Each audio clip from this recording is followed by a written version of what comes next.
Good morning student.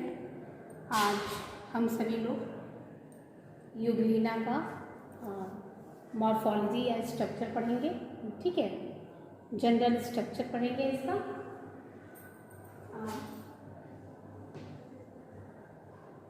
Structure of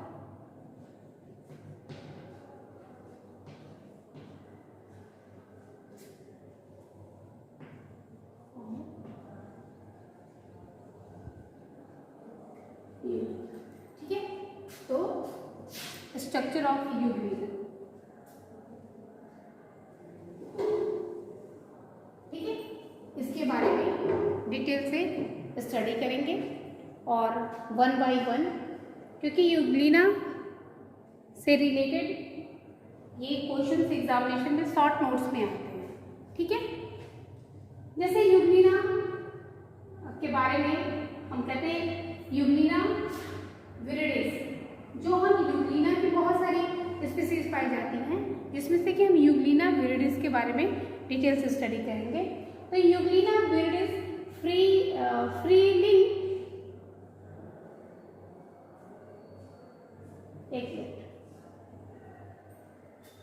ठीक है, Euglena विरिडिस ये एक फ्री स्विमिंग ऑर्गेनिज्म है, तो उसको यहाँ पे फ्रीलिंग लिखा गया है। Euglena viridis free living fresh water and microscopic flagellates. ठीक है, क्योंकि क्लासिफिकेशन में मैंने बताया था कि ये एक फ्लैजिलेट है। ठीक है, क्योंकि जो क्लास थी फ्लैजिला में या जो था यूग्लिना विरिडिस पाया जाता है। इसकी देखिए यहाँ पे स्ट्रक्चर में ये काफ़ी वेल डेवलप्ड इसका स्ट्रक्चर, पूरे होल माउंट इसका बनाया गया, होल बॉडी इसका स्ट्रक्चर है। तो सबसे पहली आउटर मोस्ट जो कवरिंग होती है वो होती है पेलिकल। ठीक है, तो यहाँ पे लिखा हुआ body is covered by elastic pellicles. ठीक है, इलास्टिक या इसको फ्लेक्सिबल भी कह सकते हैं, इलास्टिक और फ्लेक्सिबल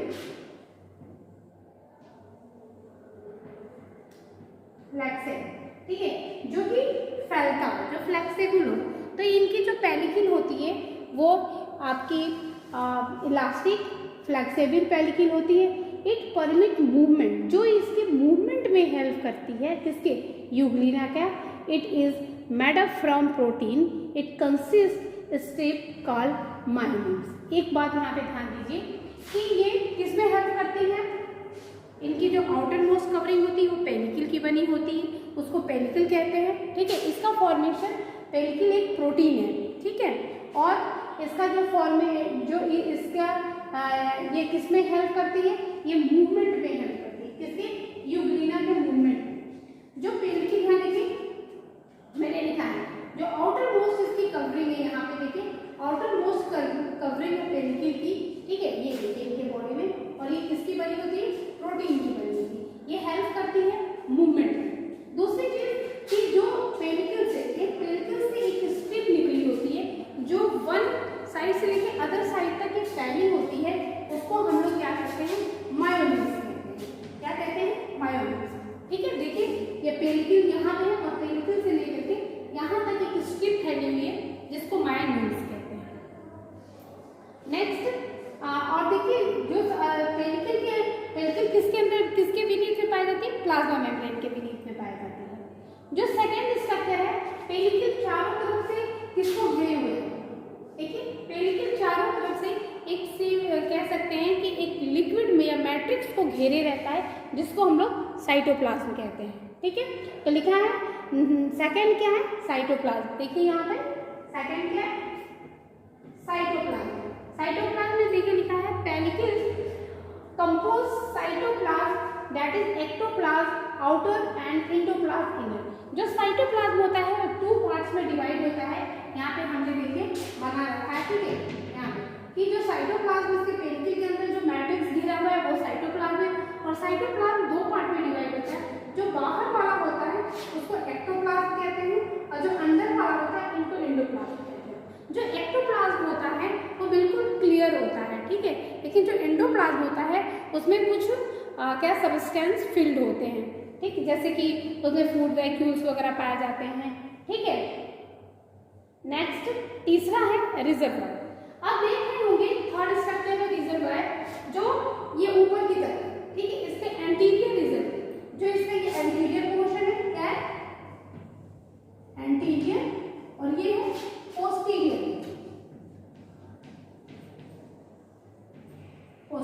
ठीक है। एंटीरियर रीजन थोड़ा ब्लंट होता है और जो पोस्टीरियर रीजन होता है इसका ये पॉइंटेड होता है। तो जब आप इस रीजन पे देख रहे होंगे, एंटीरियर रीजन पे, तो एक फ्लास्क शेप स्ट्रक्चर का फॉर्मेशन होता है जिसको रिजर्वायर कहते हैं, ठीक। रिजर्वायर, जो ये रिजर्वायर देखिए, ये रिजर्वायर पूरा का पूरा ये जो रिजर्वायर होता है, इसका एक जो पोस्टीरियर पोर्शन होता है वो थोड़ा सा स्वेलिंग किया होता है। ये देखिए, ये पूरा का पूरा क्या है, एक मिनट में दूसरे पेन से यूज करती हूँ। देखिए, ये जो इसका पिछला पोर्शन है, ये देखिए इस तरह से कुछ स्वेलिंग किया हुआ है, ठीक है। स्वेलिंग करने की वजह से इस वाले पार्ट को हम लोग क्या कहते हैं, आपको रिजर्वायर कहते हैं। रिजर्वायर के थोड़ा सा ऊपर की तरफ आप देखेंगे तो कुछ थोड़ा सा पार्ट होता है, वो नैरो ट्यूब लाइक स्ट्रक्चर होता है जिसको साइटोफेरेंक्स कहते हैं, ठीक। और जो साइटोफेरेंक्स जिसमें ओपन होता है इसको साइटोस्टोम बोलते हैं। साइटोफेरेंक्स यहाँ पे नहीं लिखा है, इसको बोलते हैं, यहाँ पे देखिए लिखा हुआ है, ये साइटोस्टोम बोलते हैं। क्या बोलते हैं, साइटोस्टोम। तो एंटीरियर पोर्शन पे एक फ्लास्क शेप्ड स्ट्रक्चर होता है जिसमें 3 पार्ट्स पाए जाते हैं। जो 7 पार्ट होता है उसको रिजर्वायर कहते हैं। जो थोड़ा सा ऊपर पार्ट होता है, हल्का सा क्या बोलते हैं, ट्यूब लाइक स्ट्रक्चर होता है जिसको साइटोफेरेंक्स कहते हैं। और जो ओपन होता है बाहर के साइड में उसको साइटोस्टोम। तो साइटोस्टोम का मतलब माउथ से, ये क्या है, इसका माउथ है, ठीक है, ये माउथ की बात हो गई। अब आ जाते हैं, तो देखिए हमने लिखा reservoir, the anterior contain flask shaped cavity called reservoir, tubular canal called cell bullet और cytopharynx and mouth called cytostome, ठीक है। यहाँ पे देखिए सारा हमने ये ठीक है, गुड। अब लास्ट आ जाता है हमारा फिर नेक्स्ट स्ट्रक्चर, यानी कि हमारा जो 4th स्ट्रक्चर है वो फ्लैजिलम है। क्या है, फ्लैजिलम, ठीक है।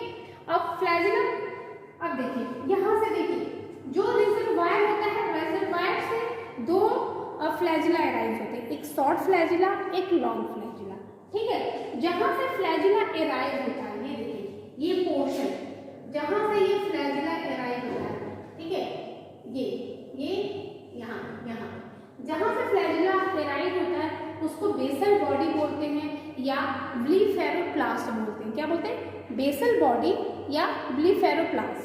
तो यहाँ पे इसको लिख लीजिए,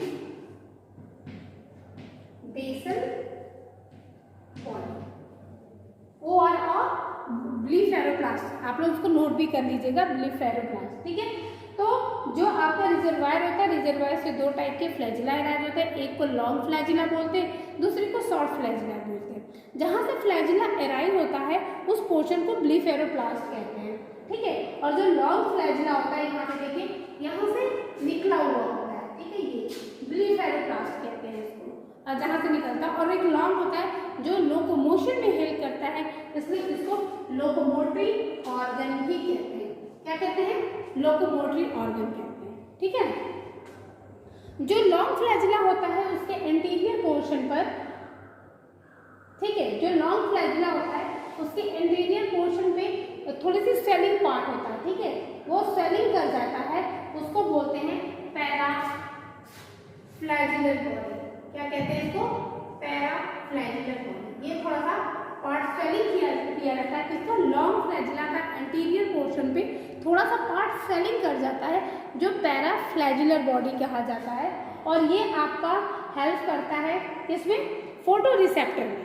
किसमें हेल्प करता है, फोटो रिसेप्टर में। फोटो रिसेप्टर मतलब जो लाइट को एब्जॉर्ब करने में हेल्प करता है, ठीक है। यहाँ पे देखिए 4 पे लिखा है कि 1 thread like flagella arise through the cytostome. Cytostome से एक थ्रेड लाइक स्ट्रक्चर है जो बाहर की तरफ निकला होता है, और इसको हम लोग क्या कहते हैं, इसको हम लोग माउथ बोल सकते हैं, ठीक है। चलिए आगे नेक्स्ट 5वां है न्यूक्लियस। इसमें देखेंगे एक वेल डेवलप्ड न्यूक्लियस होता है और ये थोड़ा सा बॉडी के पोस्टीरियर साइड में सिचुएटेड होता है। यहाँ पे देखिए मैंने यहाँ पे न्यूक्लियस बनाया था, है, यहाँ पे जो न्यूक्लियस होता है वो बॉडी के थोड़ा पोस्टीरियर साइड में सिचुएटेड होता है, वेल डेवलप कह सकते हैं। इसके चारों तरफ न्यूक्लियर मेम्ब्रेन पाई जाती है और न्यूक्लियर मेम्ब्रेन के अंदर आपका क्या कहते हैं न्यूक्लियोप्लाज्म पाया जाता है और उसके अंदर क्रोमोसोम्स पाए जाते हैं, या इसको इनके क्रोमोसोम्स को हम लोग क्या बोलते हैं वो भी कहते हैं एंडोसोम्स कहते हैं। इनके क्रोमोसोम या क्रोमेटिन को यहाँ पे आप लिख सकते हैं एंडोसोम भी कहते हैं, एंडोसोम इनको एंडोसोम भी कहते हैं। ठीक है, तो न्यूक्लियर है और न्यूक्लियर मेम्ब्रेन है, न्यूक्लियोप्लाज्म है, न्यूक्लियोलस है, क्रोमोसोम कह सकते हैं या क्रोमेटिन कहिए या इसको एंडोसोम कहिए, बात बराबर है। ये सभी के सभी मिलकर के क्या बनाते हैं न्यूक्लियस बनाते हैं। इसको ऐसे बोलते हैं, क्या बनाते हैं न्यूक्लियस बनाते हैं। ठीक है, नेक्स्ट हमारा है, तो देखिए मैंने लिखा भी है, आप लोग देखिए पांचवा जो है न्यूक्लियस है, क्या है single large toward posterior end of body contain nucleus, एक chromatin card endosome, very important, क्या कहते हैं इसको एंडोसोम कहते हैं। ठीक है, न्यूक्लियस का जो पोस्टीरियर साइड में क्वेश्चन पूछता है कि इसका न्यूक्लियस सेंटर होता है या पोस्टीरियर साइड में, तो toward the posterior side. It's okay. Next contractile apparatus। ठीक है, यहाँ पे कॉन्ट्रैक्टाइल वैक्यूल पाई जाती है, जो कि आपको पता है कि जितने भी प्रोटोजोन्स होते हैं उनमें कॉन्ट्रैक्टाइल वैक्यूल पाई जाती है और contractile vacuole is also help in the osmo regulation. किसमें हेल्प करता है osmo regulation. Osmo regulation sense मतलब कि जो इनकी क्या कहते हैं बॉडी का जो कंसंट्रेशन होता है इसको मेंटेन करने का काम करती है, या बॉडी में जब एक्सेस वाटर आ जाते हैं तो उस बॉडी को बाहर रिमूव करता है। ठीक है, तो इस तरीके से बॉडी के कंसंट्रेशन ग्रेडियंट को बनाए रखता है, उसमें हेल्प करता है कौन आपका कॉन्ट्रैक्टाइल वैक्यूल। तो इनके बॉडी में कॉन्ट्रैक्टाइल वैक्यूल पाया जाता है और कॉन्ट्रैक्टाइल वैक्यूल कहाँ पाया जाता है, जो ऊपर एंटीरियर साइड में रिजर्वायर होता है, रिजर्वायर के जस्ट सटा हुआ पाया जाता है। इसमें होता क्या है कि जैसे ही कॉन्ट्रैक्टाइल वैक्यूल में एक बीच सेंटर में एक बड़ा सा वैक्यूल होता है और उसके चारों तरफ एसेसरी वैक्यूल्स होते हैं। ये एसेसरी वैक्यूल्स क्या करते हैं कि बॉडी से जितना एक्सेस वाटर होता है उनको एब्जॉर्ब करते हैं और एब्जॉर्ब करने से इनका एरिया बढ़ जाता है। एरिया जैसे बढ़ जाता है ये आपस में फ्यूज कर जाते हैं और फ्यूज करके एक बड़ा वैक्यूल बन जाता है और ये अल्टीमेटली ये वैक्यूल जाकर के रिजर्वायर से फ्यूज करता है और एक्सेस वाटर रिजर्वायर के थ्रू होता हुआ साइटोफेरिन और साइटोफेरिन से फिर साइटोस्टोम से बॉडी से बाहर की तरफ डिस्चार्ज कर दिया जाता है। ठीक है, उसके बाद आपका नेक्स्ट जैसे यहाँ पे देखिए मैं एक फिगर बना देती हूँ। यहाँ पे जैसे ये मैं बना देती हूँ, जैसे ये है हमारा वैक्यूल। ठीक है, इसके चारों तरफ ये क्या है एसेसरी वैक्यूल। ये क्या लार्ज वैक्यूल हो गया, ये एसेसरी वैक्यूल। अब क्या करेगा ये एक्सेस अमाउंट ऑफ वाटर को क्या करेगा ये एब्जॉर्ब करेगा। तो कंडीशन कुछ ऐसी हो जाएगी, ये भी बड़ी बड़ी हो जाएगी, ऐसे ऐसे ऐसे ऐसे ऐसे। ठीक, और अल्टीमेटली क्या होगा ये इसको हम थोड़ा सा दूसरे कलर से बना देते हैं। ठीक है, ये अल्टीमेटली क्या होगा कि ये सारी की सारी क्या होगी कि इससे फ्यूज हो जाएंगे ऐसे। फ्यूज के लिए तो ये जो होता है इतना बड़ा हो जाएगा और बाकी ये सारी की सारी फिर छोटी छोटी ऐसे। और फिर ये वैक्यूम कहाँ से जाएगा कि यहाँ पे देखिए बड़ा मैंने बना रखा, ये जाके देखिए रिजर्वायर से फ्यूज किया है और मैक्सिमम वाटर को बॉडी से बाहर की तरफ रिमूव कर देगा। सातवां है स्टिग्मा। स्टिग्मा जो होता है एक ये भी एक फोटो रिसेप्टर ऑर्गन होता है, जैसे कि पैराफेजल बॉडी की क्वेश्चन पूछता है कि पैराफेजल बॉडी कहाँ पे होती है, तो लॉन्ग फ्लैजिला के एंटीरियर पोर्शन पे वो एराइज होता है। ठीक है, नीचे की तरफ जहाँ बेसल बॉडी होती है, जहाँ ब्लीफेरोप्लास्ट होता है, उससे थोड़ा सा आगे की तरफ एक स्वेलिंग पार्ट होता है जो फोटो रिसेप्टर का काम करता है। ठीक है, और इसी तरीके से एक स्टिग्मा होता है जो कि रिजर्वायर के पास ही होता है लेकिन कॉन्ट्रैक्टाइल वैक्यूल के अपोजिट साइड में होता है। यहाँ पे देखिए मैंने ये कॉन्ट्रैक्टाइल वैक्यूल है, ये रिजर्वायर है, इसके जस्ट अपोजिट में मैंने लिखा है स्टिग्मा। क्या लिखा है स्टिग्मा। स्टिग्मा कहाँ होता है आपके कॉन्ट्रैक्टाइल वैक्यूल के जस्ट अपोजिट में रिजर्वायर से लगा हुआ होता है। और यहाँ पे मैंने लिखा भी है, देखिए near reservoir but opposite contractile vacuole present red pigment called eye spot or stigma. Stigma and paraflagellar body together form photoreceptor apparatus. Very good, very important, बहुत बहुत important है, MCQ के लिए very important question. ठीक है, पहले पूछता है कि क्या कि फोटो रिसेप्टर जो होते हैं क्या एपरेटस का फॉर्मेशन कौन कौन करता है, तो स्टिग्मा प्लस पैराफ्लेजर बॉडी बोथ दोनों आपस में मिलकर आपका फोटो रिसेप्टर ऑर्गन का या एपरेटस का फॉर्मेशन करते हैं. ठीक, और पैराफ्लेजर और ये रेड कलर की होती है और लाइट के प्रेजेंस में ये क्या लाइट इमिट जैसा लगता है, जैसे जैसे जब मूवमेंट करता है आपका यूग्लिना तो ये क्या होता है लाइट कलर की लाइट इमिट करता है, इस टाइप का लगता है, चमकता हुआ दिखाई देता है लाइट में. ठीक है, नेक्स्ट है एंडोप्लाज्मिक इंक्लूजन. एंडोप्लाज्मिक इंक्लूजन में कि जो हमने बताया कि साइटोप्लाज्म 2 पार्ट में डिवाइड था, आउटर और इनर. इनर में क्या था आपका एंडोप्लाज्म था. तो एंडोप्लाज्म में बहुत सारे ग्रेन्यूल्स लाइक स्ट्रक्चर्स पाए जा रहे थे, उसी में क्या क्या प्रेजेंट है उसकी बात कर रहा है. तो उसमें प्रेजेंट है क्या, consist chromatophore and paramylum. Very good, very very important. ये पैरामाइलम, इसमें देखिए मैंने बताया था यूग्लिना जो होता है वो अभी इसका न्यूट्रिशन भी हम लोग पढ़ेंगे. तो यूग्लिना जो है वो उसमें मिक्सोट्रॉफिक न्यूट्रिशन होता है. मिक्सोट्रॉफिक न्यूट्रिशन का मतलब ये है कि वो सेप्रोफिटिक न्यूट्रिशन भी करता है और आउटोट्रॉफिक न्यूट्रिशन करता है.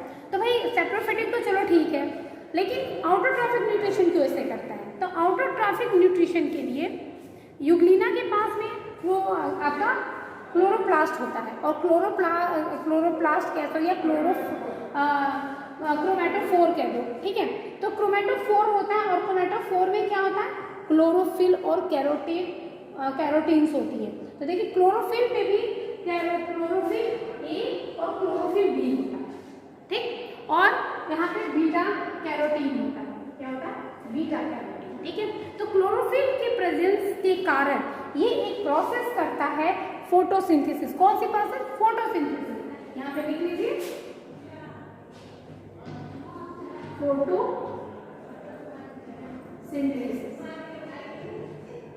फोटोसिंथेसिस बनाता है और फोटोसिंथेसिस की प्रोसेस करता है और इसके थ्रू ये अपना भोजन बनाता है. ठीक है, और जो भोजन बनाता है वो पॉलीसैकेराइड है. क्या होता है, भोजन जो बनाता है, जो फूड का फॉर्मेशन होता है वो पॉलीसैकेराइड होता है. लेकिन ये कह सकते हैं ट्रू स्टार्च नहीं होता है, क्योंकि ये आयोडीन सॉल्यूशन के साथ आयोडीन टेस्ट नहीं देता है, क्योंकि ये ब्लू कलर का फॉर्मेशन नहीं करता है. ठीक है, और जब इसका फूड का फॉर्मेशन, जैसे हम लोग के बॉडी में क्या फूड फॉर्मेशन हो जाता है, तो एक्सेस फूड किस फॉर्म में स्टोर होता था, ग्लाइकोजन के फॉर्म में. तो इनके बॉडी में जो फूड होता है वो आपकी पैरामाइलॉन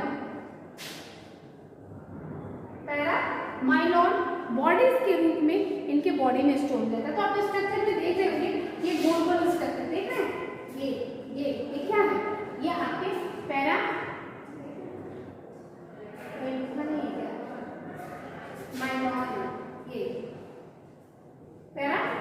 बॉडीज है. ठीक है, पैरामाइलम बॉडीज होती है जो इसकी फूड मटेरियल की तरह बॉडी में स्टोर हो जाती है. ठीक, और ये पॉलीसैकेराइड है जिसको बीटा-1,3 ग्लूकैन बोलते हैं. क्या बोलते हैं, बीटा-1,3 ग्लूकैन, और यही इसका रिजर्वायर फूड होता है. ठीक है, तो ये आपका यूग्लिना है, यूग्लिना विरिडिस का जनरल स्ट्रक्चर है और इसको एग्जामिनेशन में शॉर्ट टेस्ट में ये क्वेश्चन आता है और इसका न्यूट्रिशन भी बहुत इंपॉर्टेंट है. तो इसका नेक्स्ट वीडियो हमारा यूग्लिना न्यूट्रिशन का रहेगा और इसको आप लोग पढ़िए और ज़्यादा से ज़्यादा पढ़िए, नोट्स अपना मेंटेन करिए और एग्ज़ाम की प्रिपरेशन करिए और साथ में हमारे चैनल को लाइक करिए, सब्सक्राइब करिए और लोगों को सेंड करिए. ठीक है, जिससे सब लोग को पढ़ने का मौका मिले, क्योंकि आप लोगों को थोड़ी बुक्स की दिक्कतें भी होगी, तो आप इससे भी अपनी नोट्स को मेंटेन कर सकते हैं. ठीक है, तो थैंक यू.